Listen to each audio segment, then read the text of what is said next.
ICC champion trophy ক্রিকেটের ইতিহাসে অন্যতম উত্তেজনাপূর্ণ টুর্নামেন্ট। আজ এই টুর্নামেন্টের এমন 5 জন ব্যাটারদের কথা বলবো যারা চ্যাম্পিয়ন ট্রফির ইতিহাসে সর্বোচ্চ রানের ইনিংসগুলো খেলেছেন।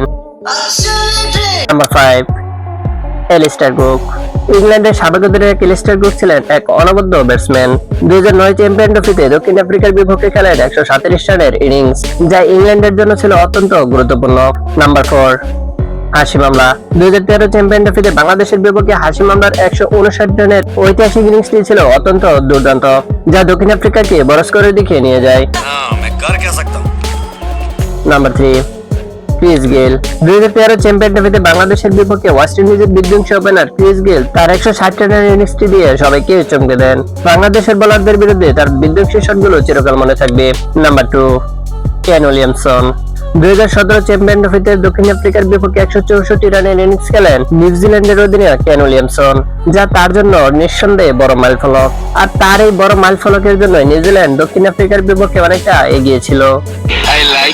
Number 1, Shane Watson. অস্ট্রেলিয়ার অলরাউন্ডার শেন ওয়াটসন 2013 চ্যাম্পিয়ন ট্রফিতে নিউজিল্যান্ডের বিপক্ষে 176 রানের ইনিংস খেলেন, যা চ্যাম্পিয়ন ট্রফির ইতিহাসে অন্যতম শ্রেষ্ঠ ইনিংস। আর এই ইনিংসে অস্ট্রেলিয়া নিউজিল্যান্ডকে বিশাল পরাজয়ের সম্মুখীন করে। আপনার প্রিয় খেলোয়াড়ের ইনিংসটি কি ছিল কমেন্টে জানান। আর এরকম আরো ইন্টারেস্টিং ভিডিও পেতে চাইলে সাবস্ক্রাইব করুন। ধন্যবাদ।